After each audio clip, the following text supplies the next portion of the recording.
I've been going through the book of Ecclesiastes, and it's been a while since we last did a video. We're working our way through section by section. We have seen in the introduction the vanity of all things in Ecclesiastes 1, chapter 1 to 11. Everything is fleeting. Everything is hevel, like taking a breath on a cold day and it's gone. We then also looked at the vanity of human wisdom in chapter 1. You can develop human wisdom, but often with that wisdom, you're made sad because the things that are lacking you cannot find. You have 7, you need 3 to get 10, but you can't find 3. And then he goes on to the vanity of materialism and pleasure. He tries that, and he says that's also fleeting and vain. But wisdom is better than folly, he says in chapter 2, because at least a wise man knows where he's going, even though his life is still filled with that which is transitory. There's the vanity also of leaving one's inheritance to another that is uncertain in chapter 2. And so he concludes by enjoy life in your work. Enjoy your work, but enjoy life in it. Then in chapter 3, he talked about there's a time for everything. A time to be born, a time at the end of life, and a time to be happy, a time to be sad. And he goes through how life has its variant times.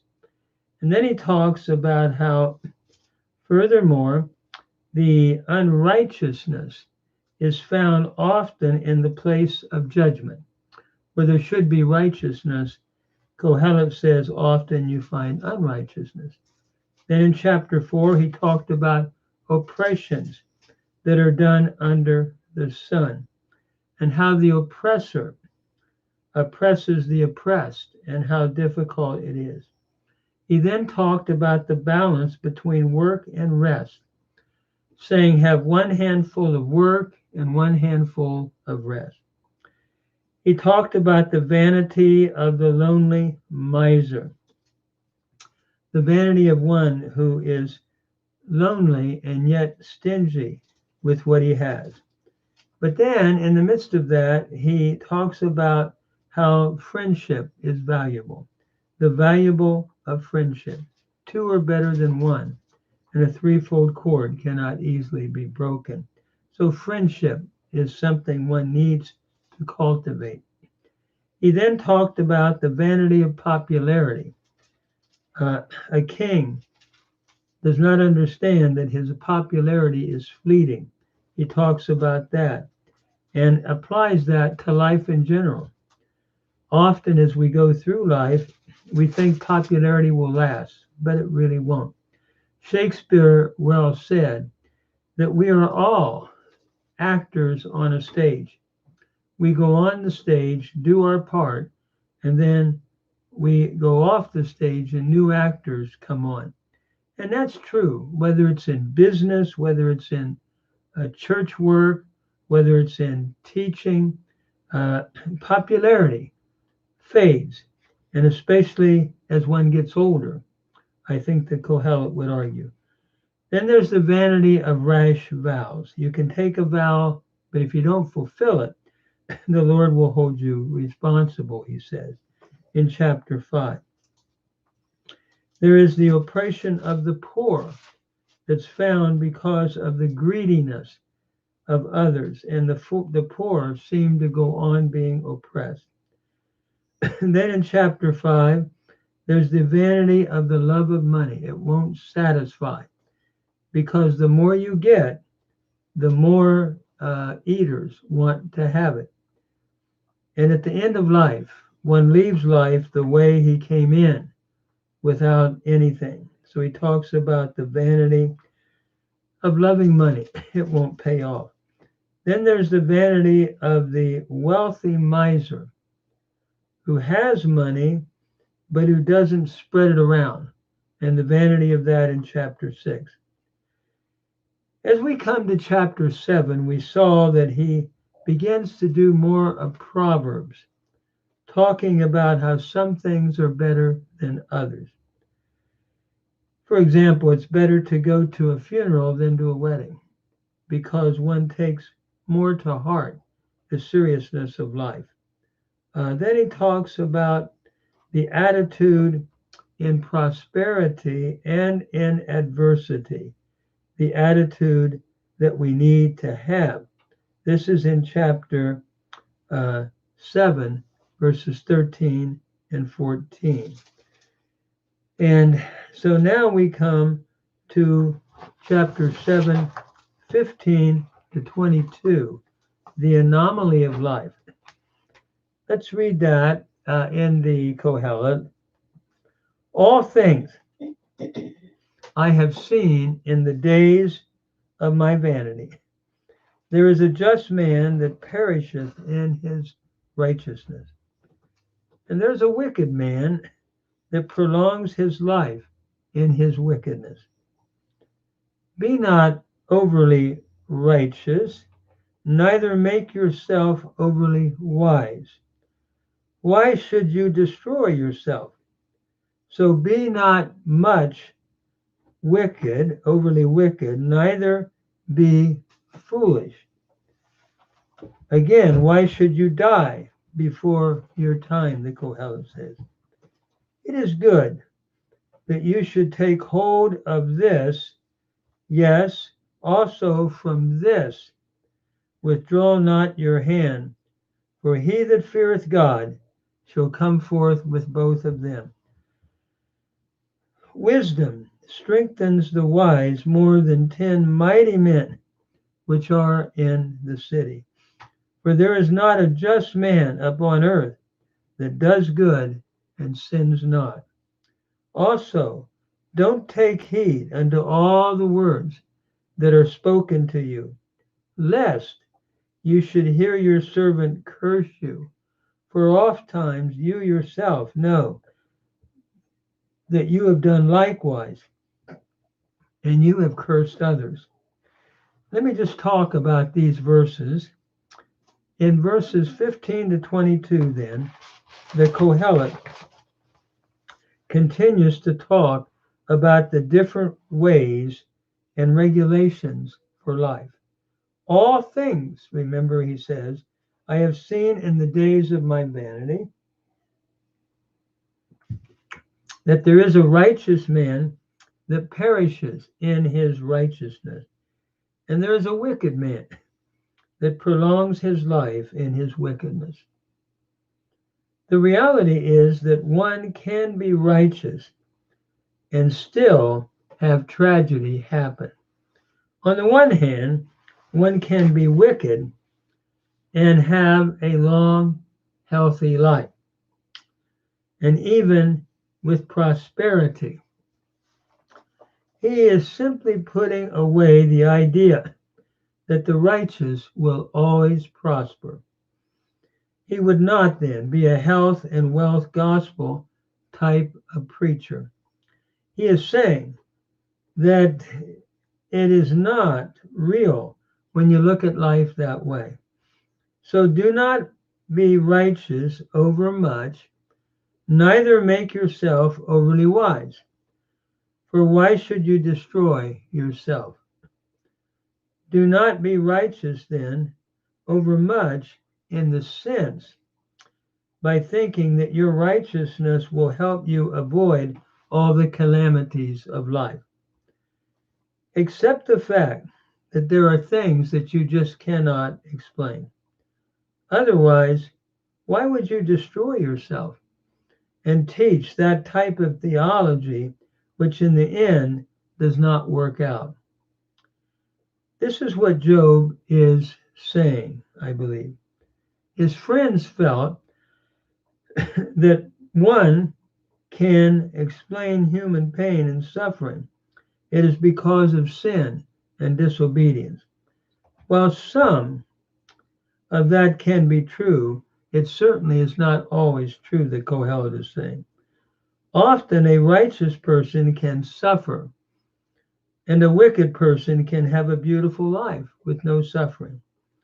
This is what he is trying to warn against. Do not think that being overly righteous, that this will put a curtain around you of absolute protection. So do not be overly wicked either. Don't be foolish. For why would you die before the time? Do not try then to be overly pious, and do not go out and just be foolish, thinking that if you are overly pious, it will be a protection from every problem or obstacle. It is also wrong to be foolish and to live a life of que sera, sera, whatever will be, will be. That is wrong thinking as well, because you may die from God's judgment before your time. It is better then, the Kohelet says, that you should take hold of one and also the other. Withdraw not your hand, for he who fears God shall bring forth both of them. In other words, practice both. In other words, I believe what he is saying here in verse 18, the one should not hold or not be overly righteous, thinking that this will protect him from or her from every calamity. On the other hand, do not be overly wicked or foolish. One needs to take both of these ideas and hold them in balance. He says the one who fears God will bring forth both of these ideas. He then goes on to say in verse 19 that wisdom is a strong hold to the wise man, more than 10 rulers that are in a city. Wisdom can protect a city where 10 rulers may not be able to if they do not have wisdom. For there is not a righteous man on earth that does good and does not sin, Kohelet says. Evidently, the sequence of thought here is that one needs the protection of wisdom because of even a righteous man's potential of erring. Wisdom can help and guide one through life. Also, he concludes up in this section by saying, do not take heed unto all the words which are spoken, lest you would hear your servant in your heart curse you, I should say, in their heart. For often you also in your own heart know that likewise you have cursed others. So do not give attention, I think he's saying, to all the flattery you might hear, because behind your back something else might be said. The Kohelet says, you know well that you have done the same thing.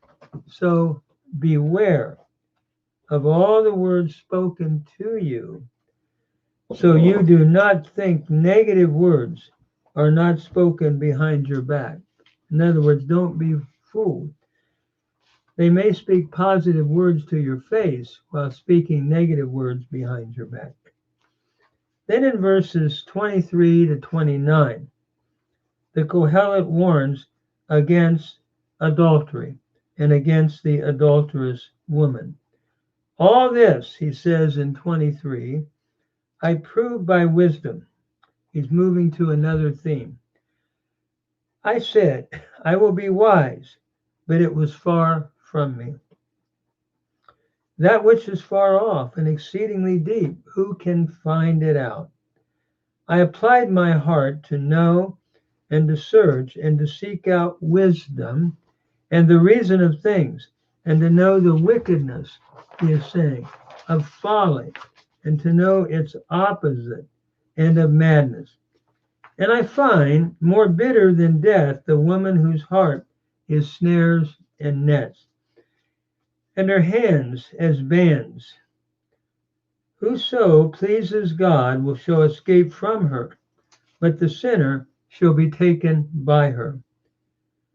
Behold, this I have found, says the preacher, or the Kohelet, counting one by one to find out the account, which yet my soul seeks, but I find not. One man among 1,000 have I found, but a woman among all these I have not found. Lo, this only have I found, that God has made man upright, but they have sought out many inventions. So what is the Kohelet saying here?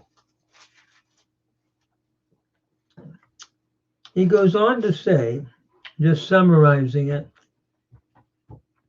all this I have tried by wisdom, and I said, I will get wisdom, but it was far from me. That which is very far off, exceedingly deep, who can find it? So in describing the wisdom of trying to find God and his economy, who can find it, he says. So he says, I turned and I applied my heart to know and to search out and to seek wisdom and the reason of things, and to know that madness is folly, or that wickedness is folly, and foolishness is madness. He says, I gave every effort to find things that I could understand in a proper and wise way. This seems to be an introduction to what follows in the statement in verse 26 and following, when he says, and I find more bitter than death the woman whose heart is snares and nets, and whose hands as bands. He who pleases God shall escape from her, but the sinner shall be taken by her.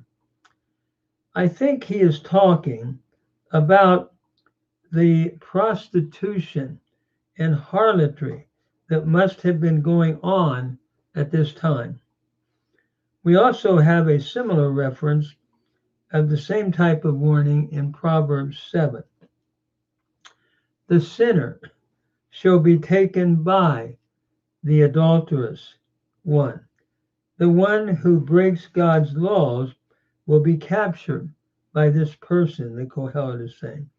So he says, behold, this I have found, says the Kohelet, adding one thing to another, to find out concerning the account, which yet my soul has sought, but I did not find it. I found one man among 1,000, but a woman among all these I have not found. The Kohelet, I believe, seems to be saying that I looked for a righteous man and I found one, but could not find one woman.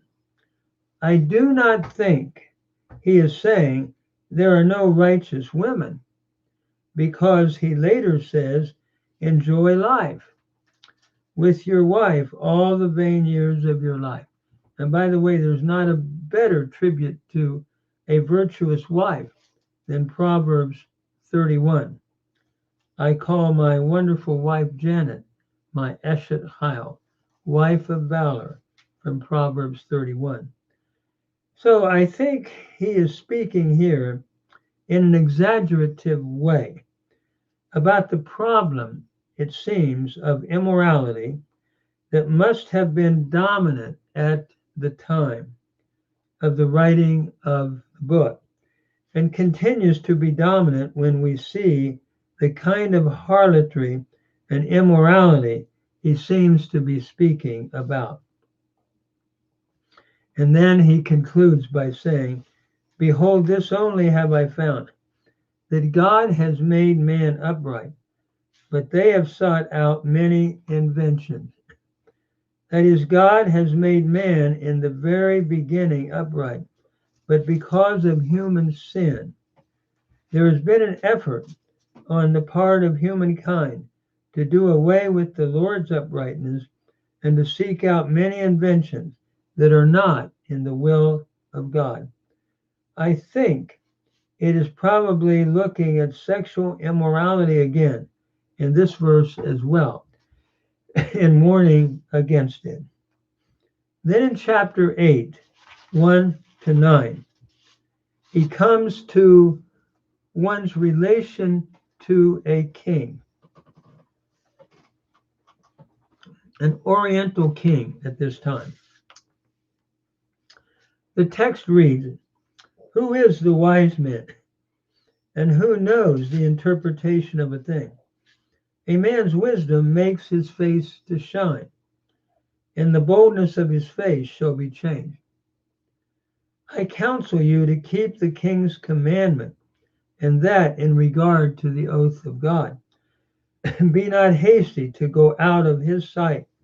Stand not in an evil thing, for he does whatever pleases him. Where the word of the king is, there is power. And who may say unto him, Why do you do this? Whosoever keeps the commandment shall feel no evil, and a wise man's heart discerns both time and judgment. Because to every purpose there is time and judgment. Therefore the misery of man is great upon him, for he knows not that which shall be, for who can tell him what shall be?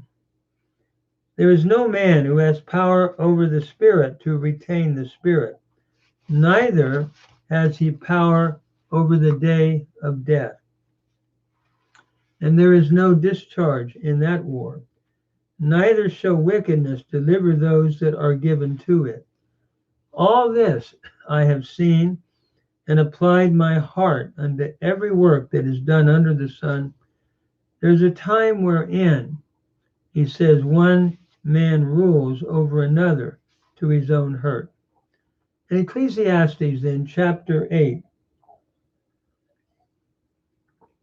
the Kohelet goes on to talk about how we should relate to a king, especially an oriental king that he's writing about in the ancient Near East, who is like a despot. So in the first 9 verses, he goes on to say, For who is the wise man, and who knows the interpretation of a thing? A man's wisdom makes his face to shine, and the boldness of his face is changed. He begins this section by an emphatic statement about what happens to a wise man when he exercises wisdom. His face shines, and we see that in one's understanding of wisdom as it's reflected in the happiness of one's face.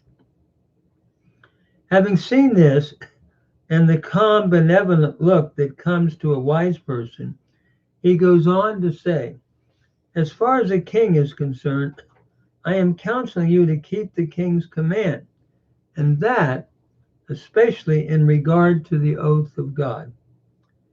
Therefore, if you are before a king, seek to do what you are told as long as it is possible to do that, because it is like an oath before God that you are to honor the king in his authority. It does not mean that one agrees with everything, but there is to be respect. He goes on to say, Therefore, do not be hasty to go out of his presence. Do not stand in an evil thing, for he does whatever he wills. It is wise not to just hastily go away from what he has asked you to do, the Kohelet is saying. You do not stand at an evil thing of revolt against this king, for he is able to do whatsoever he wills. For the king's word has power, and who may say to him, What do you do? The king, in this context, is that despotic ruler who has authority and power and therefore it is best to respect him.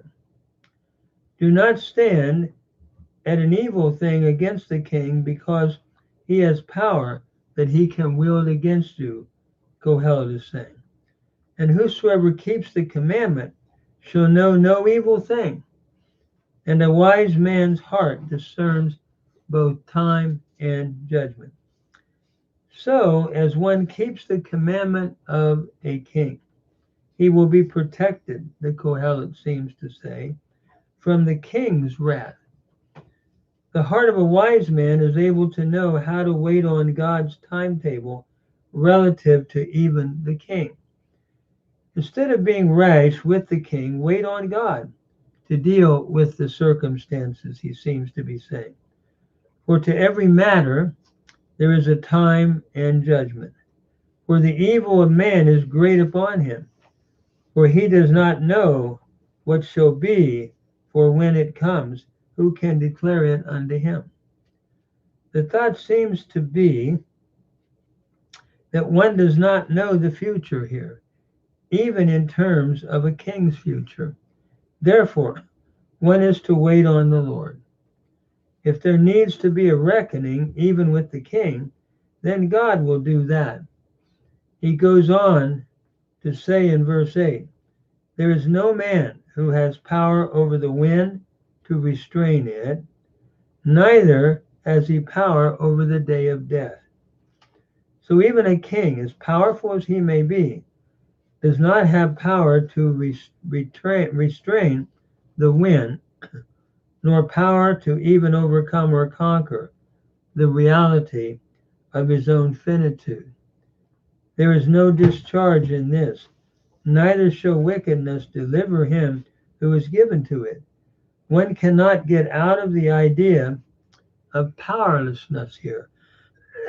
Even a king, in light of his own finite existence. Furthermore, neither shall wickedness help nor deliver one who acts in accordance to what is contrary to the will of God.